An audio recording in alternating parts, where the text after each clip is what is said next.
Bismillahirrahmanirrahim. Assalamualaikum warahmatullahi wabarakatuh. Waalaikumsalam warahmatullahi wabarakatuh. Waalaikumsalam. Alhamdulillahirrahmanirrahim. Wassalatu wassalamu ala nabiyyina mab'uthi rahmatan lil alamin. Kita panjatkan puja dan puji syukur kepada Allah Subhanahu wa taala karena berkat Dialah kita masih bisa bertemu di kesempatan kali ini. Ini merupakan pertemuan kita yang ketiga. Kemarin alhamdulillah kita sudah melaksanakan yang kedua. Ini masih ada hubungan materinya dengan yang kemarin dan insya Allah kali ini langsung dibawakan oleh orang yang memang Ustadz yang di bidangnya. Dan alhamdulillah pada sore hari ini waktu Arab Saudi atau malam hari waktu Indonesia, beliau berkesempatan membersamai kita di ruang diskusi kali ini.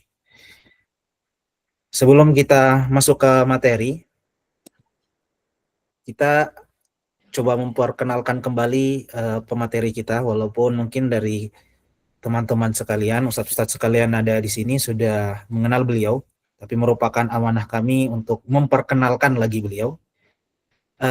Sudah bergabung di sini ada Ustadz Muhammad Rafiq Muzakir. Kalau dari pendidikan sendiri, beliau dari Mu'alimin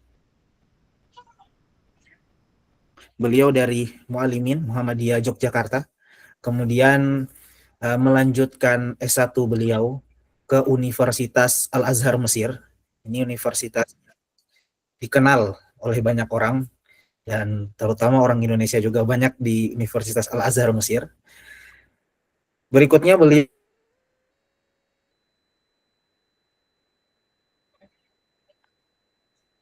Kemana itu?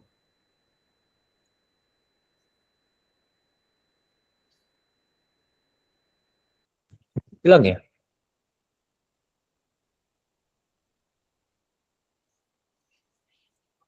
Halo?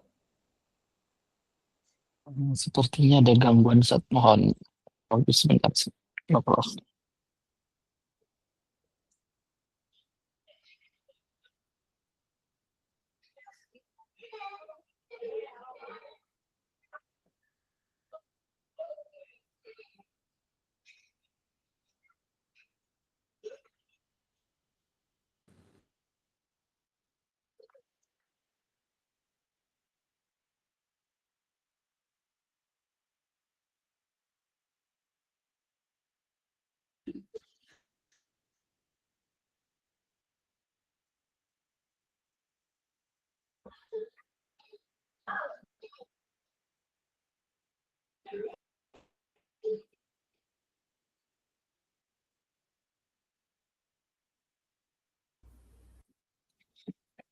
baik, terdengar suara kami? Sudah terdengar. Ya. Terdengar.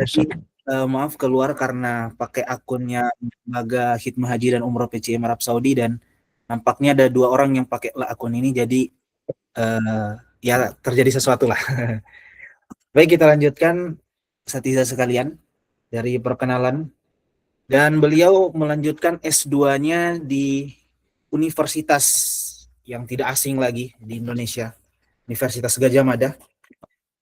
Namun tidak hanya berakhir di pembelajaran Timur Tengah saja, tapi beliau juga coba eksplor ke tempat yang lain. Jadi ini Masya Allah sekali.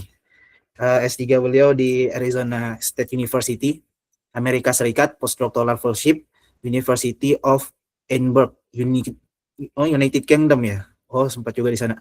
Kemudian beliau sendiri itu pernah menjadi sekretaris pimpinan cabang istimewa Muhammadiyah PCIM Arab PCIM Mesir, maksud kami, tahun 2006 sampai 2008. Kemudian lanjut menjadi ketua PCIM Amerika Serikat itu pada tahun 2021 sampai 2022. Dan berikutnya menjadi pengurus di PCIM Britania Raya, tadi sempat disebutkan postdoktoralnya beliau, itu tahun 2024 sampai 2026. Dan sekarang ini beliau aktif sebagai sekretaris Majelis Tarjih dan Tajdid PP Muhammadiyah periode 2022-2027. Adapun pengalaman mengajar beliau itu di Pendidikan Ulama Tarjih Muhammadiyah, kemudian Universitas Muhammadiyah Yogyakarta atau dikenal dengan UMY. Dan karya tulis beliau kita sebut di sini ada 4. Yang pertama fikih perempuan, kemudian yang kedua dekolonialisasi metodologi kritis studi Islam dan humaniora. Kemudian yang ketiga ada dari Islamfobia sampai dekolonisasi perdebatan ulama kontemporer tentang hadis pernikahan Aisyah. Dan yang terakhir ada studi Islam dan masyarakat Muslim kontemporer dari neotradisionalis atau neotradisional, liberal sampai dekolonial. Mungkin itu sedikit perkenalan singkat ke Ustadz mengenai Ustadz Rofik pada sore hari ini waktu Arab Saudi dan malam hari waktu Indonesia. Baik, untuk mempersingkat waktu kita langsung saja serahkan ke beliau. Waktu dan layar kami persilakan, Ustaz. Oke, terima kasih atas kesempatannya. Sebelum saya mulai, saya berharap kita bisa lebih komunikatif dalam berkomunikasi. Mungkin nanti pada waktunya teman-teman saya harapkan bisa tampil dengan video. Ketika saya presentasi mungkin bisa mendengarkan, tapi ketika sudah kita ada di sesi tanya jawab, mudah-mudahan saya bisa bertatap muka dengan teman-teman semuanya. Saya mulai. Assalamualaikum warahmatullahi wabarakatuh.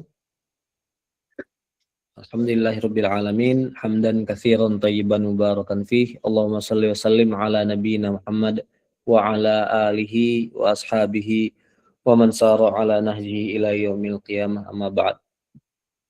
Teman-teman semuanya yang saya hormati, yang saya muliakan, yang saya banggakan, alhamdulillah kita semua bersyukur kehadirat Allah Subhanahu wa taala bisa silaturahmi lintas benua melalui media Zoom. Di Arab Saudi mungkin sedang panas, di Jogja sedang hujan ini. Jadi masih dalam kondisi musim hujan. Mudah-mudahan membawa berkah hujan di hari-hari jelang Ramadan. Saya merasa terhormat bisa silaturahmi dengan teman-teman semuanya. Mudah-mudahan kita bisa sambil saling memberi faedah satu sama lain. Saya juga ingin belajar banyak dari teman-teman. Oke, saya akan share screen, menampilkan PowerPoint saya. Seperti yang diminta, saya diminta menyampaikan materi tentang manhaj tarjih, terutama bagian perspektif tarjih, yaitu perspektif toleran dan terbuka. Di mana ini ininya? Nyarinya ya. Ada di yang antar panah atas, Ustaz. Yang bawah itu ya, yang Iya. tapi kok entire screen.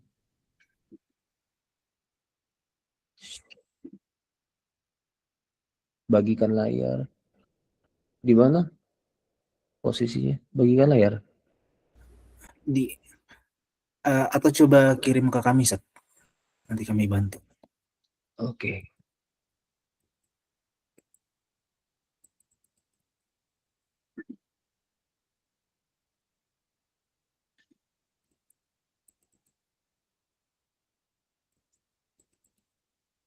Perspektif tarjih. Presentasi perspektif tarjih. Di mana filenya tadi?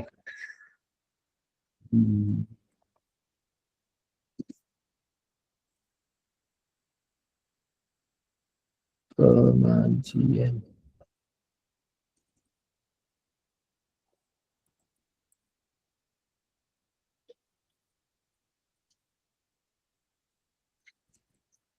Sebentar, saya lupa naruh filenya di mana. Oh, di mana tarjih?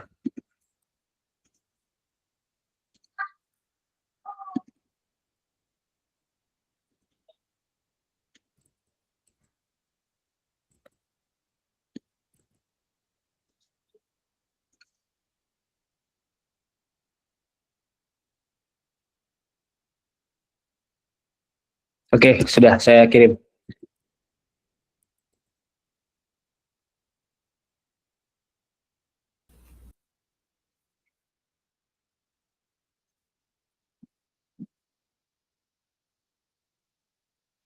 Ya, bisa dilanjutkan. Sudah terkirim ya?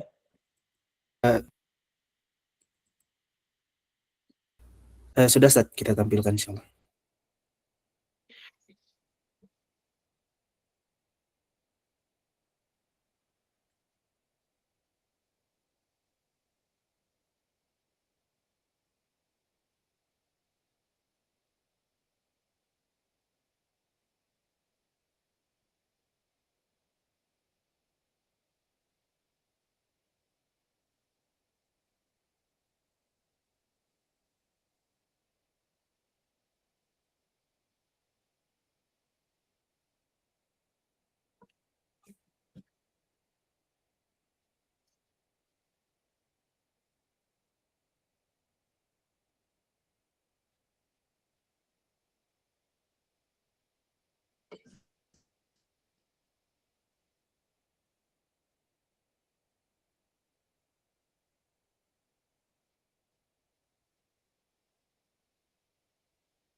Sudah ya, saya mulai ya.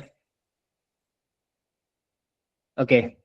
Bismillahirrahmanirrahim. Jadi ada dua wawasan atau perspektif, bisa juga disebut paradigma yang memandu aktivitas ketarjihan di Muhammadiyah yang malam ini akan kita diskusikan.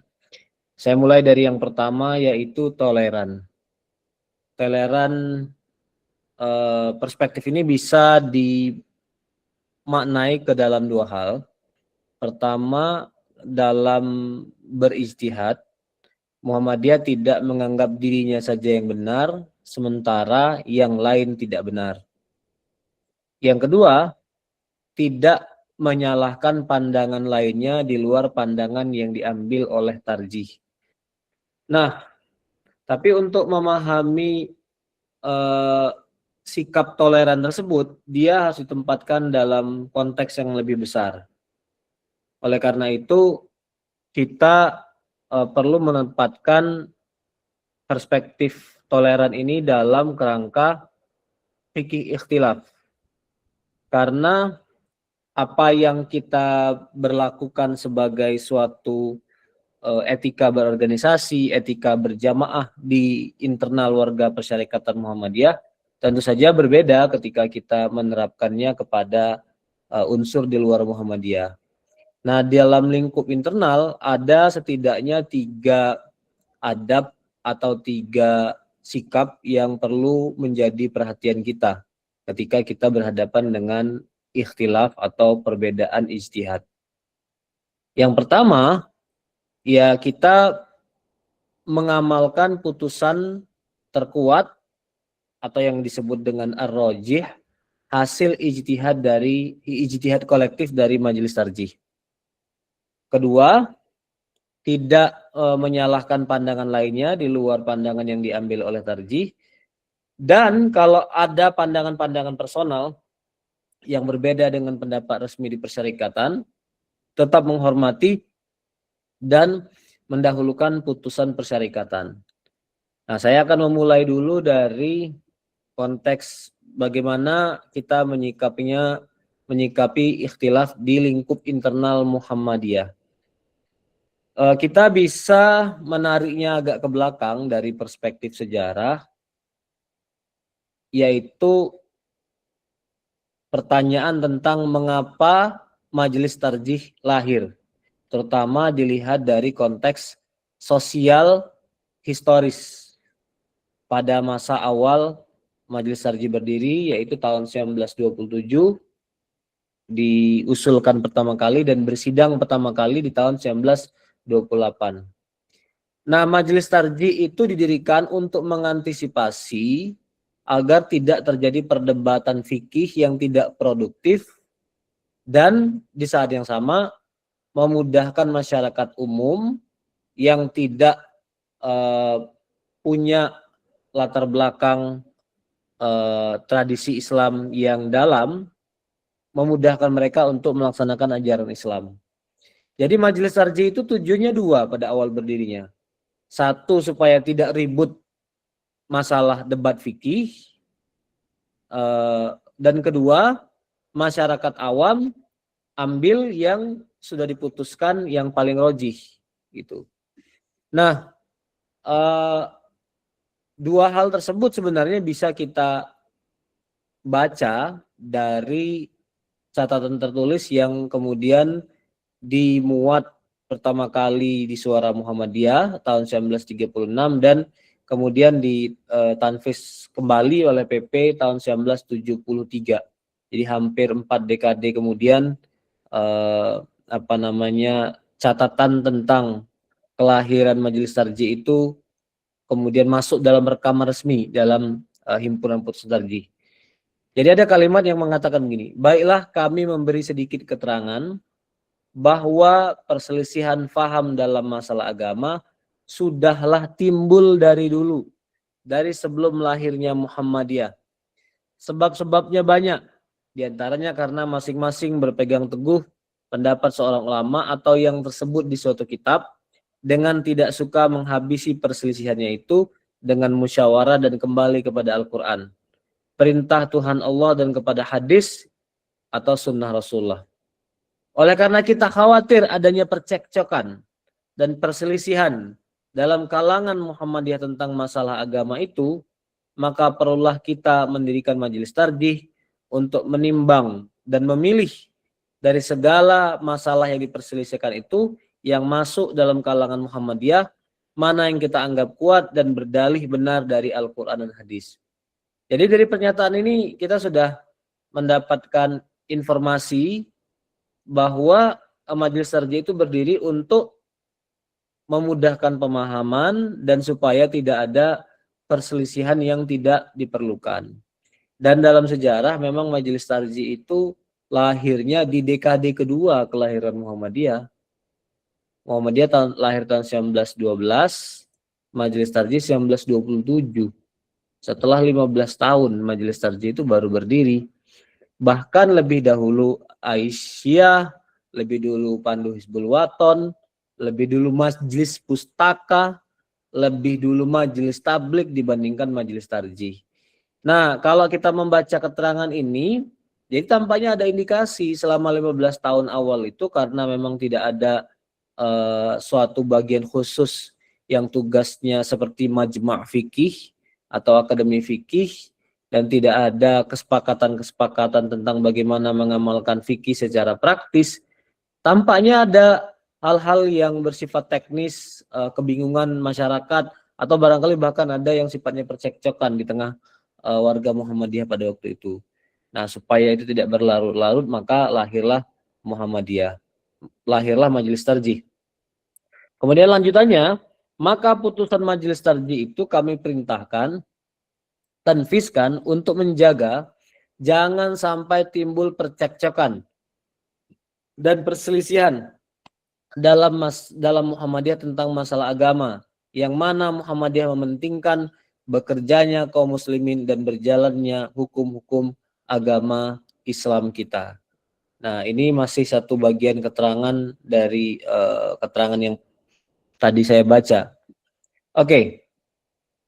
Jadi sejak awal kelahiran majelis tarjih itu adalah untuk memudahkan warga Muhammadiyah mengamalkan ajaran Islam. Kenapa seperti itu? Karena ketika Muhammadiyah lahir di tangan Kiai Haji Ahmad Dahlan, sebenarnya Muhammadiyah itu diorientasikan sebagai gerakan amal yang menjadi esensi dari gerakan Muhammadiyah, atau kemudian menjadi identitas pokok warga Muhammadiyah itu adalah mengamalkan ajaran Islam di tingkat praktis, mengabdi kepada umat melalui penolong kesetaraan umum, melalui bidang kesehatan, melalui bidang pendidikan. Pada masa awal juga ada yang disebut dengan orphanage atau panti asuhan, dan bidang-bidang lainnya yang terkait langsung dengan kehidupan sehari-hari umat gitu. Nah, itu inti dari beragama bagi warga Muhammadiyah. Sehingga Kiai Haji Ahmad Dahlan tidak terlalu banyak membicarakan masalah fikih pada zaman beliau hadir gitu. Oleh karena itu, karena agama itu pada prinsipnya adalah amal gitu ya, maka perdebatan-perdebatan fikih itu mestinya diisolasi di kalangan khusus, di kalangan yang kira-kira ya mereka punya latar belakang keilmuan dan mereka memudahkan masyarakat yang ada sebagai ujung tombak Muhammadiyah untuk mengamalkan ajaran Islam gitu. Nah, di tahun 1929 ini kira-kira tahun kedua setelah Majelis Tarjih berdiri. Jadi tahun 1928 itu ada muktamar khususi yang diadakan di Yogyakarta. Jadi tahun 1927 lahir, 1928 langsung ada muktamar khususi, atau pada waktu itu awalnya disebut kongres, ada seksi, ada bagian yang bicara masalah agama. Di kemudian hari berubah namanya menjadi muktamar khususi. Sekarang berubah lagi namanya menjadi majelis tarjih. Jadi munas tarjih. Jadi ada dokumen yang menyatakan atas nama pengurus besar dan pemegang risalah tanfiziyah, kami perintahkan segala putusan majelis tarjih yang terlampir di belakang ini yang sudah seia sekata diputuskan bulat-bulat dalam Kongres Besar Muhammadiyah ke-28 di Solo yang beralasan Al-Quran dan Sunnah mestilah dikerjakan oleh sekalian sekutu Muhammadiyah, laki-laki dan istri dengan segera dan dijunjung tinggi sebagaimana mestinya. Demikian pula pengajaran agama dalam kursus dan madrasah Muhammadiyah, ini maksudnya di sekolah-sekolah Muhammadiyah, mesti cocok dengan putusan majelis tarjih, majelis tinggi kita itu. Tidak boleh sekali-sekali menyalahinya. Nah, jadi pada tingkatan internal ada upaya penyeragaman, ada upaya untuk memberikan instruksi warga Muhammadiyah, ikutilah keputusan bersama hasil ijtihad kolektif yang sudah ada gitu. Jadi harus diletakkan toleran itu, maksudnya ketika kita bersikap kepada ijtihad di luar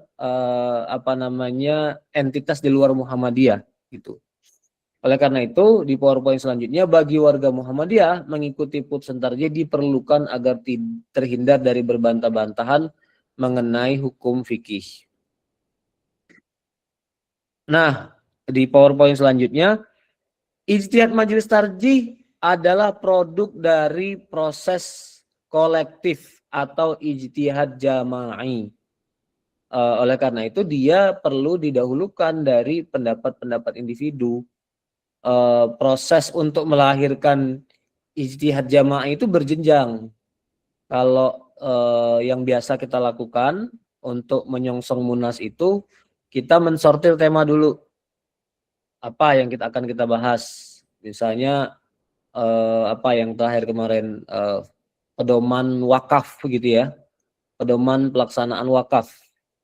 Itu kemudian dibuatlah tim yang terdiri dari beberapa penulis dengan berbagai latar belakang. Ada yang keahliannya adalah perundang-undangan, hukum positif, ada yang latar belakangnya adalah fikih, ada yang latar belakangnya manajemen, dan mengadakan pertemuan berkali-kali untuk membuat konsep. Setelah konsepnya jadi juga dikonsinyeringkan dulu. Setelah konsinyering baru diangkat ke munas. Munas membahasnya, memberi masukan. Setelah memberi masukan kembali lagi ke tim, dibahas lagi, disempurnakan lagi, dikonsinyeringkan lagi. Nah, seperti itulah ijtihad kolektif. Memang agak lama, agak panjang gitu. Tetapi dia berasal dari pikiran orang banyak gitu. Ada orang yang mungkin cenderung nggak sabar, ya nggak bisa menunggu lama-lama begitu gitu. Tapi karena ini organisasi memang geraknya lebih birokratis, dan kalau sudah diputuskan dampaknya sebenarnya jauh lebih besar gitu. Bagi gerakan sebesar Muhammadiyah itu ibarat kapal besar, ya ketika berada di laut, terapung di laut, untuk berputar arah, apalagi berbalik arah atau berbelok, itu tidak mudah, tidak seperti kita naik kapal atau speedboat yang kecil gitu. Tapi ketika dia sudah besar, dampaknya juga besar. Kalau dia sudah memutuskan untuk berbelok arah atau maju atau bergerak gitu. Karena ini kapal besar gitu. Nah, karena dia berasal dari ijtihad kolektif, maka dia mempunyai bobot pada dirinya sendiri. Ketika ada individu yang berbeda pendapat dengan ijtihad kolektif, maka hendaklah didahulukan hasil ijtihad kolektif gitu. Nah, di slide selanjutnya baru kita berbicara tentang sikap kepada pandangan lain di luar Muhammadiyah. Itu dimuat di HPT juga, penerangan hal tarjih. Dia keputusan tahun 1936. Keputusan majelis tarjih mulai dari merundingkan sampai kepada menetapkan tidak ada sifat perlawanan, yakni menentang atau menjatuhkan segala yang tidak dipilih oleh tarjih itu. Penyelidikan dan pertimbangan dengan berdalil Al-Quran dan hadis, itulah putusan majelis tarjih yang dapat mempersatukan dan menjaga Muhammadiyah daripada kemasukan perselisihan yang mesti dilenyapkan. Nah, kalimat itu berulang-ulang tuh. Memang ada upaya untuk mengantisipasi supaya tidak berselisih, tidak berbeda pendapat yang sampai membuat Muhammadiyah pecah gitu. Nah, selanjutnya ada dorongan supaya dilakukan pengkajian apa yang sudah diputuskan oleh ijtihad kolektif tadi, silahkan dikaji ulang gitu. Pernyataannya, malah kami berseru juga kepada sekalian ulama supaya suka membahas pula akan kebenaran putusan majelis tarjih itu, di mana kalau terdapat kesalahan atau kurang tepat dalilnya diharap supaya diajukan. Syukur kalau dapat memberikan dalilnya yang lebih tepat dan terang, yang nanti akan dipertimbangkan pula, diulangi penyelidikannya, kemudian kebenarannya akan ditetapkan dan digunakan. Sebab waktu mentarjih itu ialah menurut pengertian dan kekuatan kita pada waktu itu. Jadi kita bersyukur sekali sebenarnya para pendahulu kita bersikap sangat terbuka, memberi contoh bahwa ijtihad itu adalah kemampuan pada saat berijtihad, dan silahkan dibicarakan lagi, silahkan dikaji lagi, silahkan dilihat lagi dalil-dalilnya atau dasar-dasarnya, silahkan. Dan kalau ternyata di kemudian hari ada temuan baru terkait dengan dalil, terkait dengan pandangan mengenai maslahat, ya tidak untuk kemungkinan terjadi perubahan dalam ijtihad itu.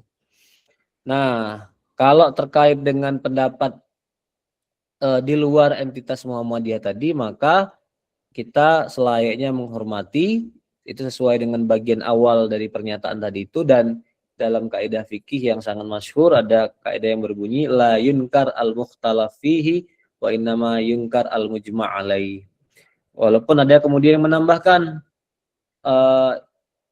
perkara khilafiyah itu tidak boleh diingkari dengan syarat ya betul-betul khilaf gitu. Tapi kalau khilafnya itu bersifat dhaif, memang kelihatannya isu ijtihadiyah, tapi orang cenderung untuk bersepakat pada satu isu, maka orang yang menyelisihi kesepakatan itu dapat diingkari. Allah yakunal khilafu dhaifan ay yakuna dzari'atan ilal harami al-muttafaq alaih. Jadi kalau sesuatu yang perkara yang diperselisihkan dan dia dapat menjadi jalan kepada yang haram, maka itu boleh diingkari. Kalau saya mencontohkan, ya maaf, ini ada satu ijtihad, ijtihadnya ini ya bisa juga disebut sebagai bagian dari isu fikih, tapi lebih luas dari fikih, ada dimensi politik, bahkan bukan hanya politik tingkat lokal atau nasional, ini politik tingkat global, ini isu geopolitik. Jadi oke lah, mungkin ada yang memandang datang kepada Israel, bertemu Israel, bersalaman itu adalah upaya untuk membangun perdamaian, tetapi kita bisa memandangnya al-khilafu dhaif dalam hal ini gitu. Oke. Nah, sekarang bagaimana terkait dengan etika berbeda pendapat di lingkungan internal persyarikatan? Tadi sudah dibuka pintu pengkajian, dan setelah dikaji ada yang menemukan posisi yang berbeda dengan posisi persyarikatan, apa yang perlu dilakukan gitu.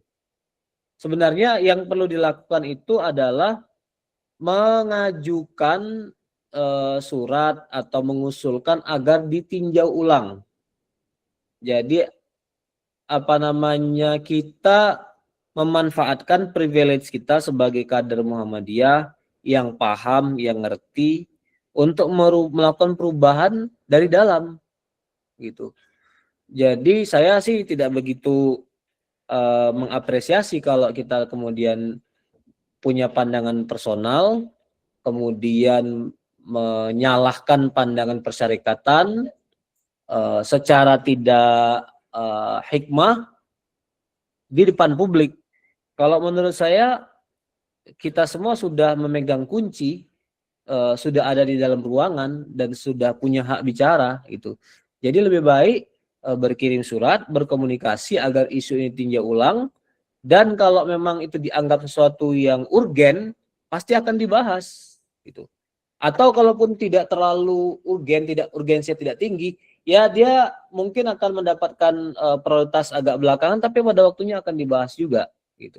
Karena bagaimanapun isu yang dibahas atau isu yang dikaji Majelis Arji itu sangat kompleks, sangat padat, pasti akan dipertimbangkan tingkat apa namanya ahamiyahnya, sebagaimana prinsip takdimul aham minal muhim gitu. Nah, jadi jika berbeda pendapat, pertama ajukan kepada persyarikatan agar masalahnya dikaji ulang, dan jika pendapat individu belum dapat diterima oleh persyarikatan, maka hendaknya mendahulukan pendapat persyarikatan ketika menjelaskan ke masyarakat.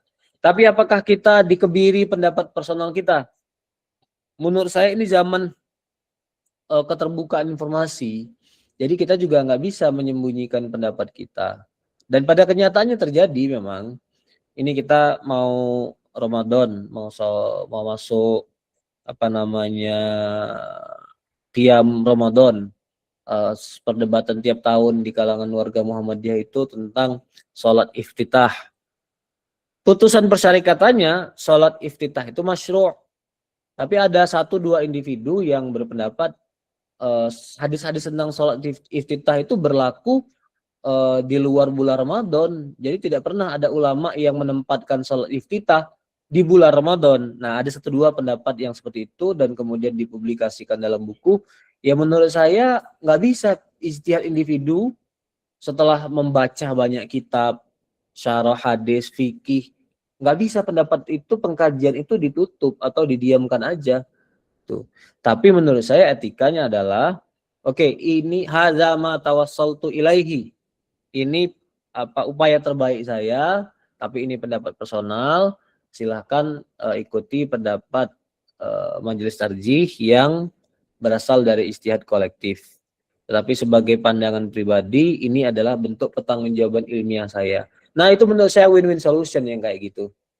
Win-win solution. Jadi tetap mendahulukan putusan organisasi, tetapi juga kita tetap menampilkan pandangan kita gitu.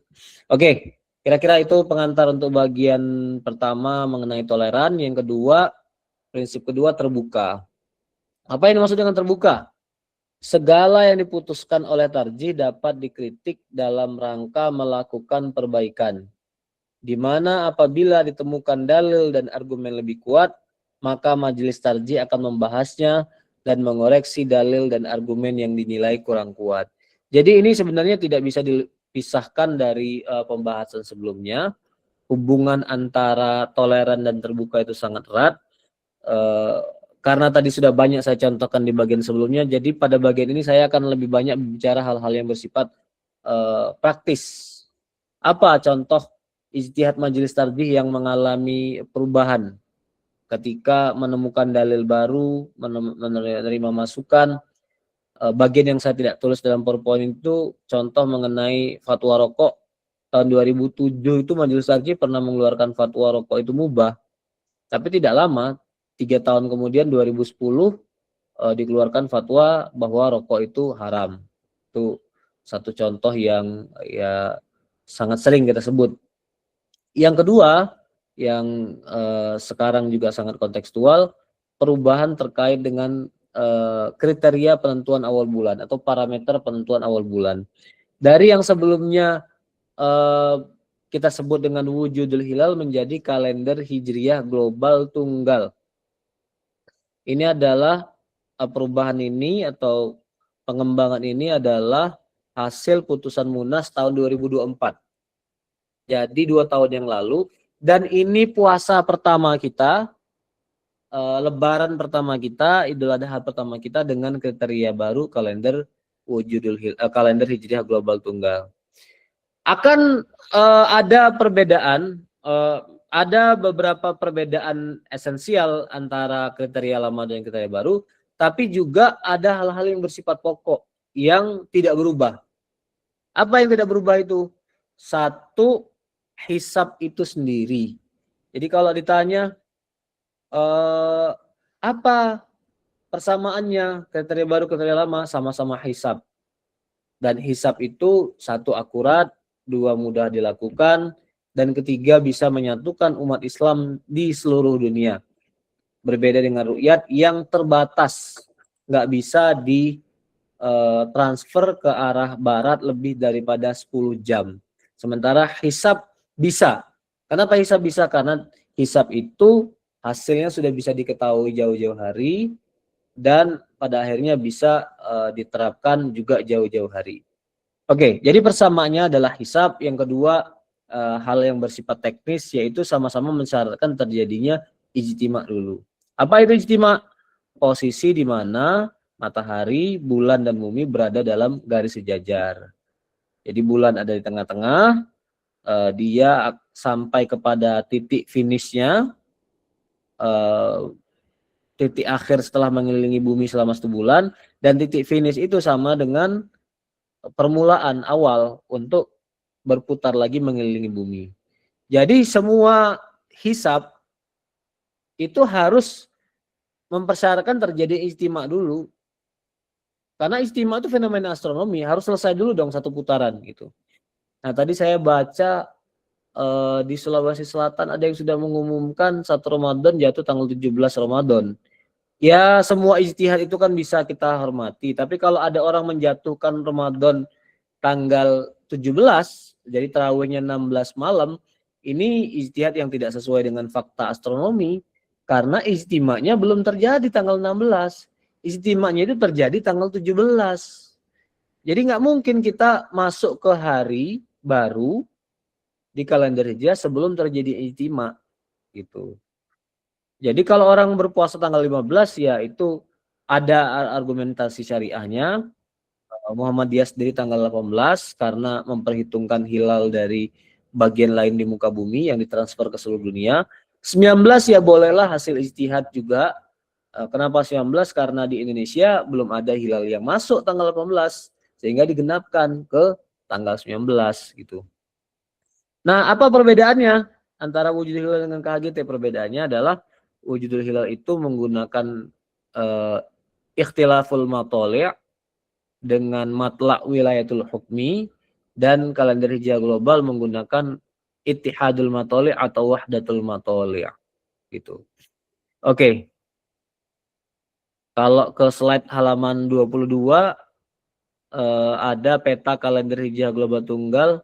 Oh, tapi maaf itu masih PowerPoint lama, masih peta untuk bulan Muharram kemarin di awal tahun. Nah, di bulan Ramadan ini kurvanya sudah berubah lagi. Bagian yang sudah positif, artinya bagian yang sudah memenuhi parameter kalender global, hanya kecil, bagian kecil dari peta dunia, yaitu di semenanjung Alaska. Jadi kalau lihat benua Amerika, bagian paling ujung sebelah kiri itu ada yang seperti apa namanya rambut orang dikepang itu, seperti saya ngelihatnya kayak gitu. Nah, itu semenanjung Alaska, hanya bagian itu di Ramadan besok dari seluruh permukaan bumi yang memenuhi parameter kalender hijriah global, yaitu ketinggian 5 derajat dan elongasi 8 derajat. Di lainnya belum gitu.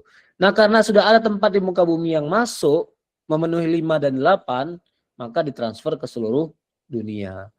Saudi bagaimana? Wallahu alam bisawab, karena Saudi masih berpatokan pada ru'yah. Tetapi kalau kalender Ummul Qura-nya itu juga menjatuhkannya tanggal 18.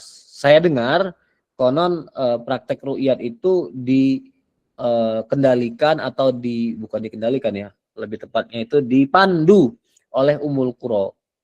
Jadi kalau Ummul Qura sudah menetapkan tanggal 18, ya kemungkinan besar ru'yatnya juga akan tanggal 18. Kenapa tanggal 18? Karena menurut kriteria Ummul Qura yang penting setelah matahari terbenam di Makkah, qamar atau bulan masih ada di atas langit atau di atas ufuk. Nah, itu disebut dengan kriteria wujudul hilal, persis seperti kriteria Muhammadiyah yang lama. Dan itu sudah terjadi besok di Makkah tanggal 17 maghrib, sehingga 18 itu sudah masuk. Di Indonesia belum bisa, ketinggian tertentu belum nyampe, bahkan ketika maghrib tanggal 17 matahari terbenam, bulan terbenam lebih dulu gitu. Oke, nah pertanyaannya tadi kan kita berbicara tentang terbuka, ijtihad Muhammadiyah bisa berubah. Kenapa terjadi peralihan kalau dalam hal KHGT ini? Kenapa Muhammadiyah bisa berubah ijtihadnya? Ya itu kaidah yang maklum, yang semua orang tahulah, pernyataan Ibnu Qayyim dalam I'lamul Muwaqqi'in. Jadi fatwa itu bisa, atau hukum tapi bukan hukum yang bersifat qat'i ya. Itu bisa berubah di taghayyurul azmina wal amkina wal ahwal wal awaid gitu. Nah, kalau dalam konteks peralihan kepada KHGT ini terjadi perubahan, kenapa? Karena ada kesadaran baru yang lahir gitu. Pertama, kesadaran akan realitas umat Islam dalam sejarah. Umat Islam sudah 14 abad sejak wafat Nabi Muhammad SAW, belum ada kalender yang bersifat menyatukan. Ini suatu ironi karena peradaban Barat Kristen yang dulu pada masanya sangat religius, sekarang menjadi sekuler, itu berkontribusi kepada dunia dengan menyumbangkan kalender Gregorian.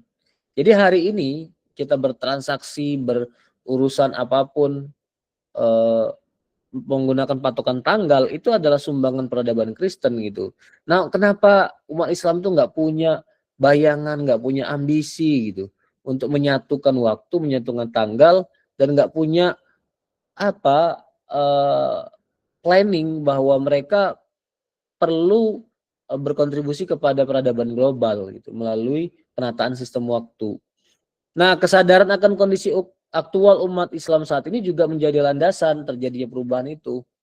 Umat Islam sekarang sudah berdiaspora ke seluruh dunia, kemudian melakukan traveling, perjalanan dari satu tempat ke tempat lain, dari satu negara ke negara lain, yang tanpa kehadiran kalender hijriah global itu akan membingungkan koordinasi, bahkan bisa menyebabkan ibadah umat Islam menjadi tidak sempurna.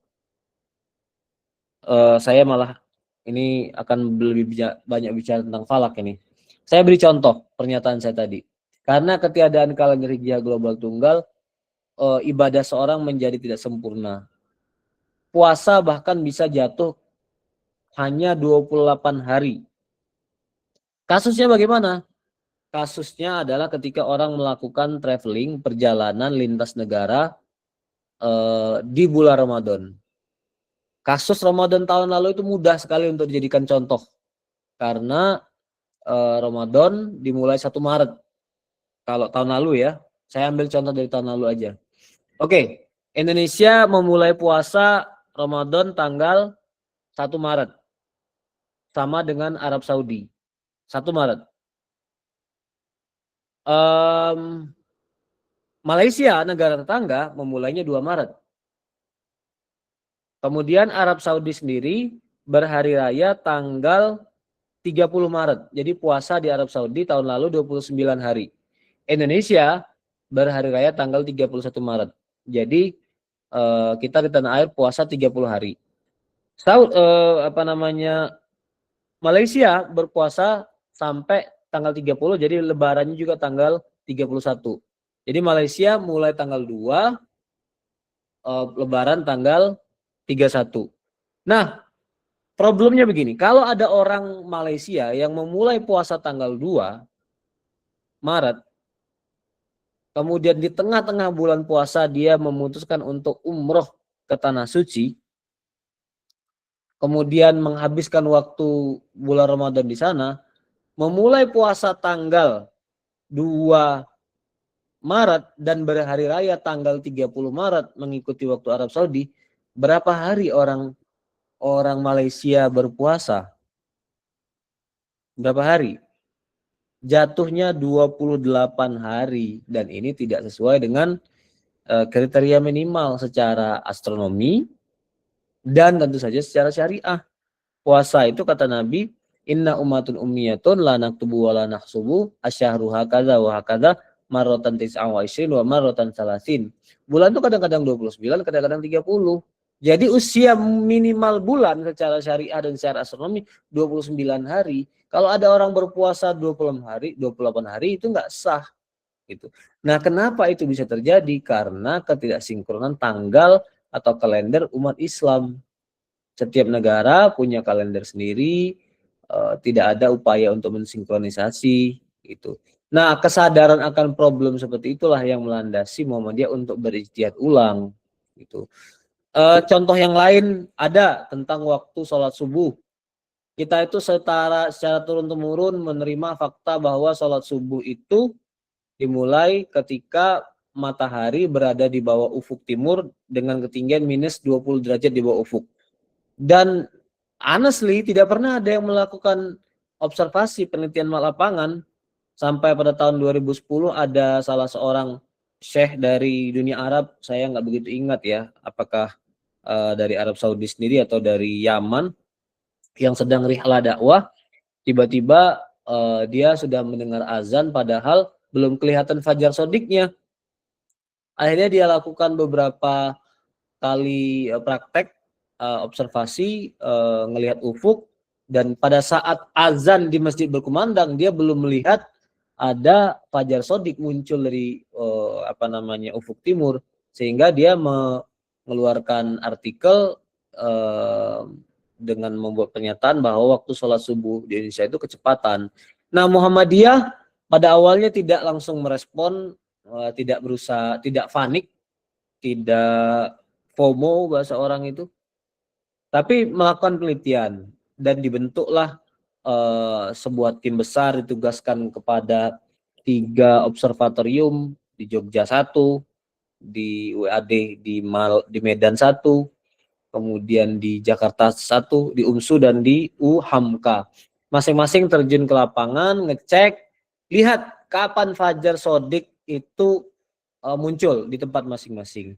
Ya angkanya berbeda-beda, tapi kalau dibuat rata-rata maka dapat disimpulkan minus 18 derajat. Berarti selama ini memang kita itu menetapkan 20 derajat, ya warisan ahli falak kita di masa lalu gitu, yang ternyata kurang akurat.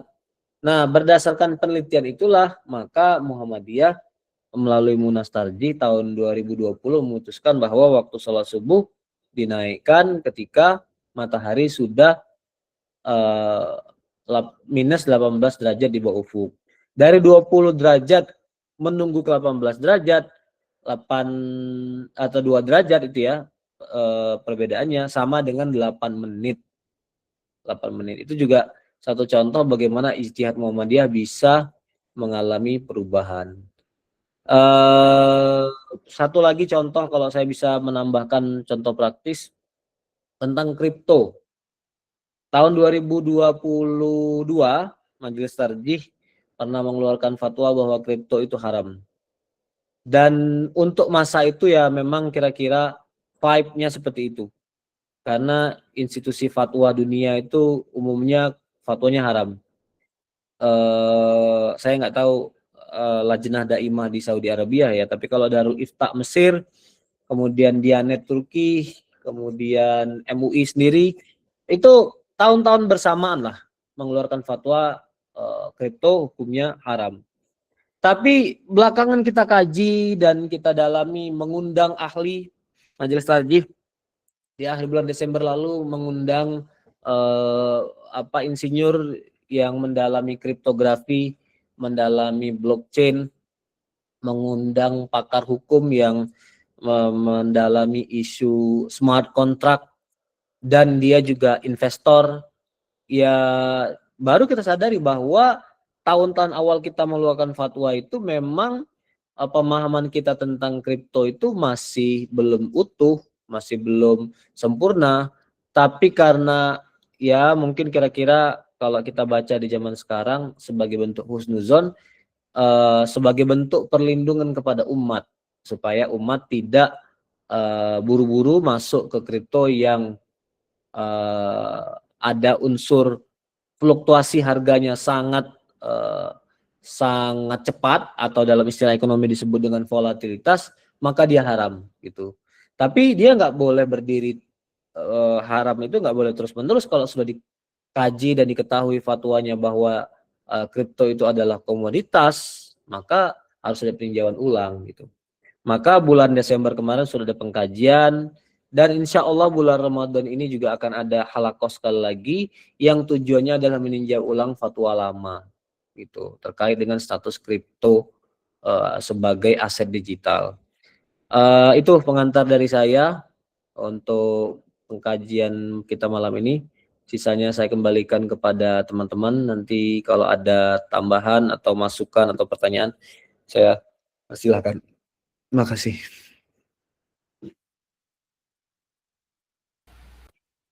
Ya, alhamdulillah tadi kita sudah mendengarkan pengantar dari Ustadz Taufik Muzakir, dan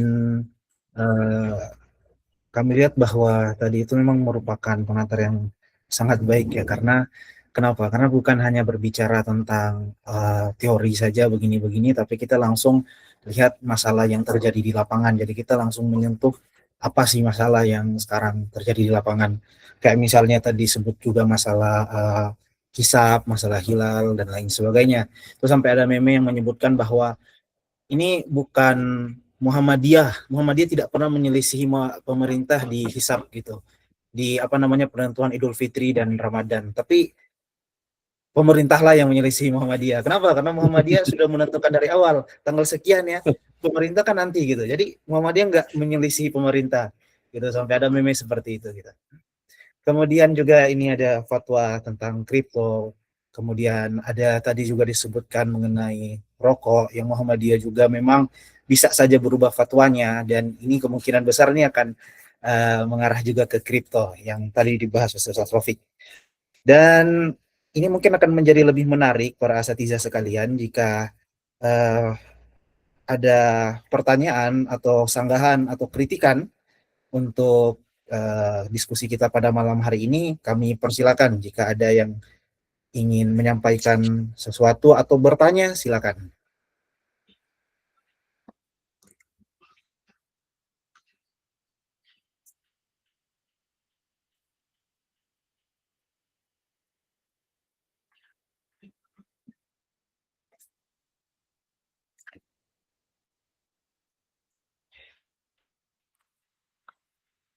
Ya, kami buka lagi.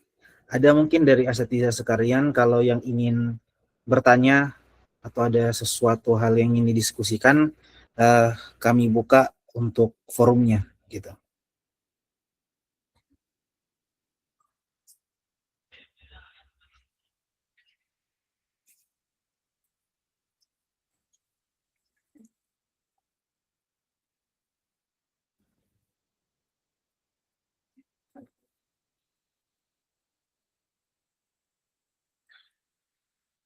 Ya, mungkin sambil menunggu Ustaz. Assalamualaikum. Oh ya, ada Ustaz Zahabi. Ustaz Zahabi ini. Oh ya, Masya Allah.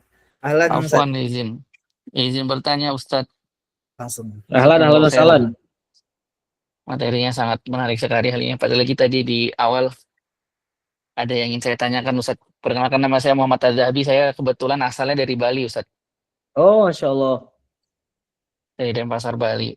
Izin bertanya Ustadz terkait untuk menanggapi perbedaan pendapat yang tadi disampaikan oleh Antum Ustadz di awal. Bagaimana cara kita sebagai kader atau dai muda Muhammadiyah misalkan, ketika mendapati perbedaan pendapat di antara orang tua kita Ustadz, yang mungkin kader yang lebih tua juga, lebih senior seperti itu. Contoh misalkan terkait dengan pendapat dahulu misalkan difatwakan hukum arak-arakan bagi para wanita diharamkan, seperti itu misalkan. Adapun sekarang misalkan dibolehkan. Nah, bagaimana kita menanggapinya dengan bijak seperti itu, Ustaz. Yang kedua, Ustaz, kemudian juga untuk menanggapi beberapa mungkin saran Ustaz, terkadang ada beberapa kalau ini saya kasusnya di kontekstualnya di Bali, Ustaz ya. Beberapa kita hidup di daerah minoritas, tetapi maaf sekali beberapa kader kita di khususnya Aisyah, kebetulan ibu saya juga di pimpinan Aisyah PWA gitu. Ini menghadapi beberapa kader yang hari ini agak sinis dengan para ibu-ibu yang tanda kutip hijabnya sudah mungkin sudah sesuai dengan adabul mar'ahnya di Muhammadiyah atau mungkin sudah lebar seperti itu hijabnya sebagian. Ini kan mungkin adalah sesuatu yang disepakati untuk menutupi aurat gitu. Sedangkan agak tanda kutip agak sinis dengan mereka warga Aisyah ini gitu dengan yang menggunakan hijab ataupun juga yang sudah lebih syar'i lah bahasa sesuai dengan apa yang ditentukan di dalam kitab Adabul Mar'ah yang ada di kitab Lajari. Nah, ini mungkin cara dakwahnya bagaimana Ustaz, sedangkan kita PR dakwahnya bukan untuk yang hijab yang besar, padahal objek dakwah, sasaran dakwah yang lebih produktif masih banyak lagi di Bali ini yang perlu diselamatkan untuk berhijab misalkan ataupun juga akidahnya. Ini kadang sibuk dengan masalah khilafiyah tadi ini ya. Masalah khilafiyah internal padahal masih banyak dakwah di Bali misalkan untuk menutup aurat dan lain sebagainya ini belum. Mohon pencerahannya Ustaz, barakallahu fiik Ustaz. Insyaallah. Waalaikumsalam. Saya langsung jawab ini. Iya, Ustaz. Fadhal. Ya, senang sekali dengar pertanyaan dari Syekh Muhammad Az-Zahabi. Jadi saya juga menamai anak saya Az-Zahabi. Tapi nama belakangnya Muhammad Mumtaz Az-Zahabi. Ceritanya dulu saya baca Syiar A'lam An-Nubala dan saya suka gitu dengan cara beliau melakukan ta'dil wa tajrih, al-jarh wa ta'dil. Jadi itu betulan pas istri saya hamil lah saya ambil nama Az-Zahabi gitu. Ini kayaknya tercermin dari Ustadz Az-Zahabi seperti Syamsuddin Az-Zahabi. Masya Allah. Kalau saya berkeyakinan sebenarnya pada prinsipnya orang Muhammadiyah itu terbuka. Lebih-lebih kan kita terbiasa mendengar perubahan ijtihad Muhammadiyah gitu. Jadi orang Muhammadiyah itu asal diberikan argumen yang meyakinkan, convincing, mereka akan menerimanya, tetapi juga dengan ya bahasa yang persuasif lah gitu. Dijelaskan apa ilahnya dari perubahan fatwa yang ada, kenapa konteksnya berubah. Insya Allah juga mereka akan menyesuaikan diri gitu. Lebih-lebih kalau yang menyampaikan adalah ahli ilmu gitu. Ahli ilmu jelas komitmen kemuhammadiyahannya, jadi tidak berbicara untuk kepentingan orang lain atau memperjuangkan yang lain-lain. Jadi kita berbicara dari bahasa orang yang berada dalam rumah tangga sendiri gitu. Insya Allah sih dengan pendekatan seperti itu orang-orang Muhammadiyah akan terbuka menerimanya. Yang kedua mengenai jilbab, nah kira-kira sama lah pendekatannya dengan yang pertama tadi, dan jilbab itu jangan bentuk jilbab ya, yang penting itu sudah syar'i, la yakshif, la yasif, wala yasif kan kira-kira gitu dulu. Tidak mensifati, tidak menyingkap dan tidak ketat kan gitu. Sisanya itu ya dia mengikuti tren lah. Dunia ini kan terhubung gitu dengan kebudayaan-kebudayaan lain. Ada kalanya kita terpengaruh dari jilbab dari Timur Tengah. Ada kalanya kita terpengaruh jilbab orang Turki. Jadi itu interaksi antar kultur, antar kebudayaan itu biasa terjadi. Dan menurut saya kita jangan membawa isu identitas gitu. Kan ketakutan kita itu kan kalau kita berganti jilbab dengan cara yang baru, nanti kita akan terbawa menjadi seperti kelompok lain gitu. Nah, itu ketakutan-ketakutan yang tidak semestinya terlalu berlebihan gitu.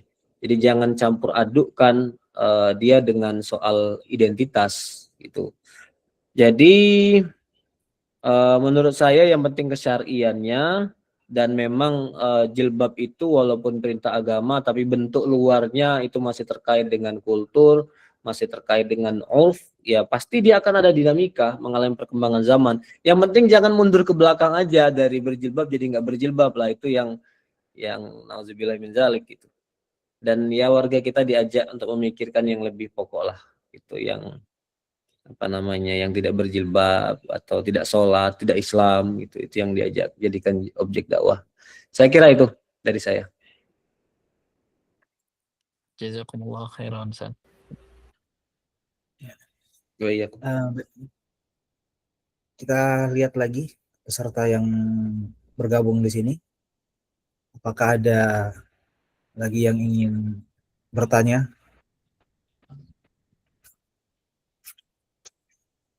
Saya mungkin mau melanjutkan yang tadi disebutkan. Tadi kan Monggo. sempat disebutkan mengenai apa ya, putusan tarjih gitu.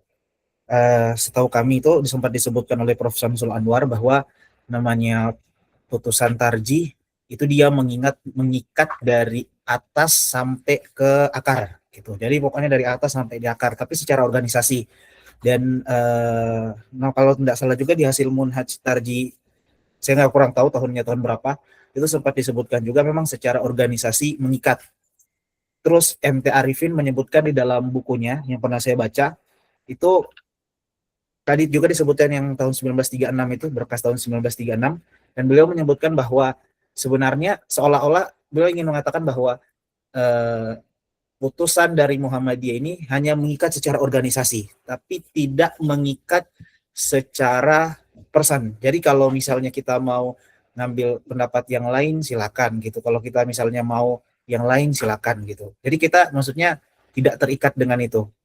Dan kurang lebih seperti itu, Ustaz ya. Kalau untuk ini Kalau atau saya, oke. Kalau saya begini ya, membedakan antara fatwa dengan putusan itu dalam skala kehadiran musyawirin lah, atau kalau kita mau menggunakan bahasa yang lain yang sebenarnya cenderung kita hindari juga, skala mujtahidinnya. Kalau ijtihad, kalau fatwa itu kan terbatas di tingkat PP. Jadi kadang-kadang tim kecil, kalau isunya hanya masalah yang tidak terlalu berat, ya fatwa Jumat itu mungkin 10 orang. Tapi kadang-kadang kalau isu yang lebih serius, kita bisa mengundang seluruh majelis tarjih PP, anggota majelis tarjih PP. Kayak sekali lagi bulan Ramadan besok itu kan akan ada pembahasan tentang kripto. 75 orang kita undang untuk membahas tentang kripto itu. Itu tapi kalaupun keluar nanti masih sifat ijtihadnya fatwa. Nah, apa yang bedakannya dengan qoror, dengan putusan, skala kehadiran yang datang ke pertemuan itu.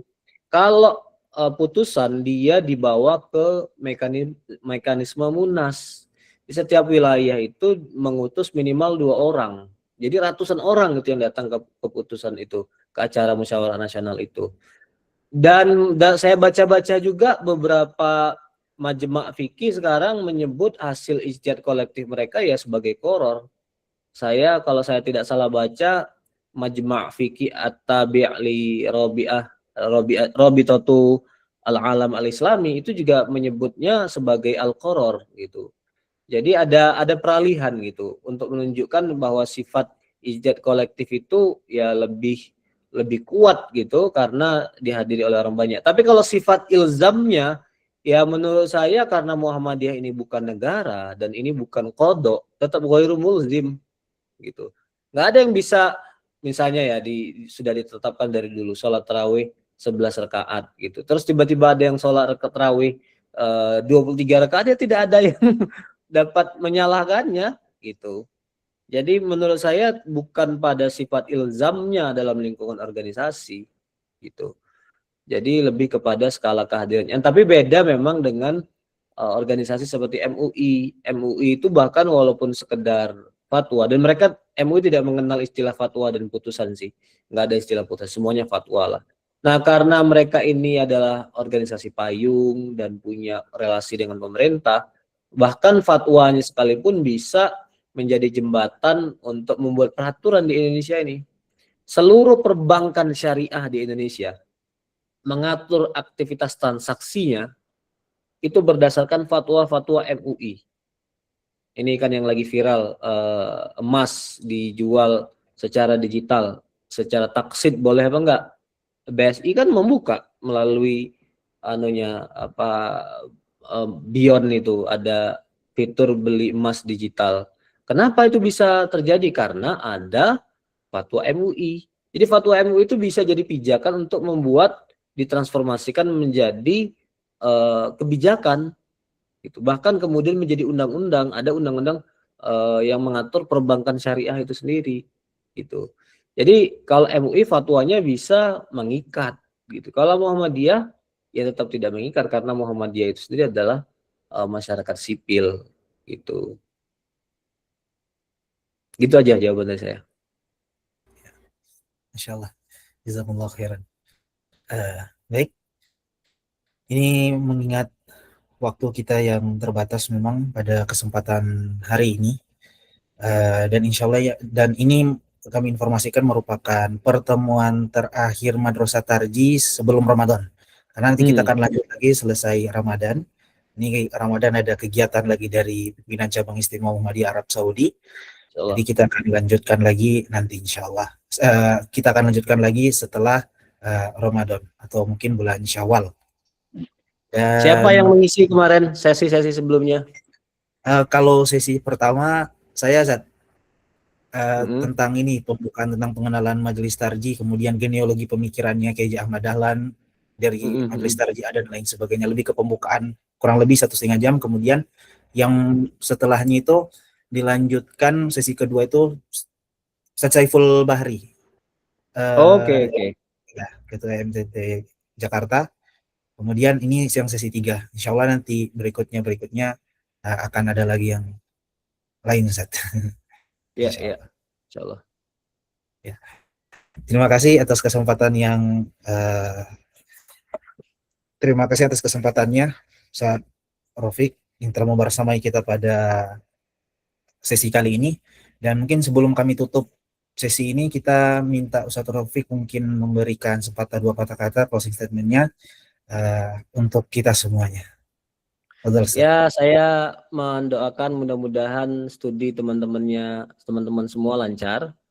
Jadi gimana pun yang paling pokok adalah studi, mendalami tafakuh fiddin pada kuliah pada qism masing-masing. Tapi pada saat yang sama kita yang menjadi ciri khas warga Muhammadiyah itu adalah berorganisasi. Karena bermuhammadiyah itu satu berislam, yang pertama itu berislam, yang kedua berorganisasi. Jadi kita menggerakkan ajaran Islam itu dengan mekanisme organisasi, dan pengalaman berorganisasi itu sangat besar dampaknya kelak di kemudian hari.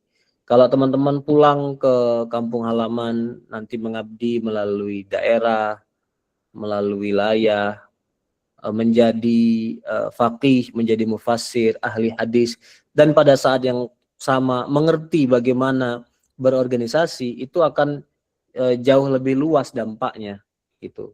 Dan juga akan kepercayaan masyarakat juga akan lebih. Kita ngomongnya bukan hanya organisasi gitu. Karena pastilah di urusan di Muhammad itu akan banyak nanti yang di kemudian hari dijumpai beyond, di luar daripada sekedar isu-isu keagamaan. Masalah pengembangan kualitas pendidikan, kesehatan, kalau ada bencana misalnya. Nah, kita nggak bisa memanage itu kalau kita memang nggak punya pengalaman dalam organisasi. Jadi jalankan aja secara balance, tapi tentu saja yang tetap prioritas adalah studi di bidang masing-masing, mendalami tanggung jawab kita di situ, dan pada saat yang sama pengalaman berorganisasi itu akan memperkaya pengabdian kita di kemudian hari. Gitu. Saya kira itu aja. Insya Allah kalau teman-teman bisa menyeimbangkannya, akan jadi satu perpaduan yang pas di masa yang akan datang.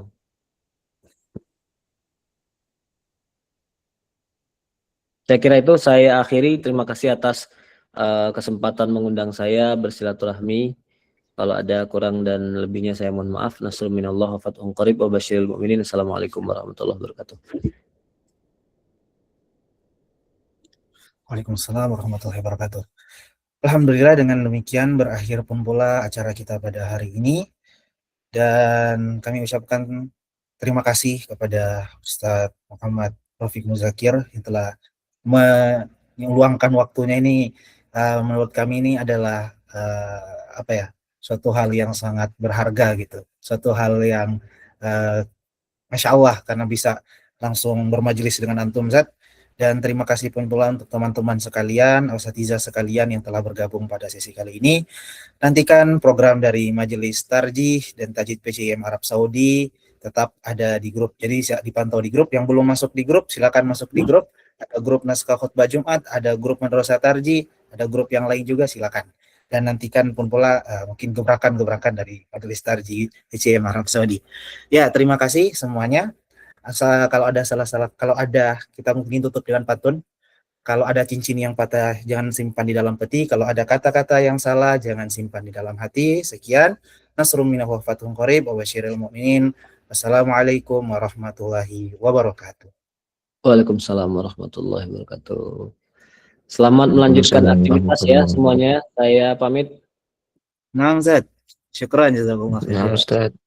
Syukran ilmunya. Ya, assalamualaikum. Jazakumullah khairan jazak.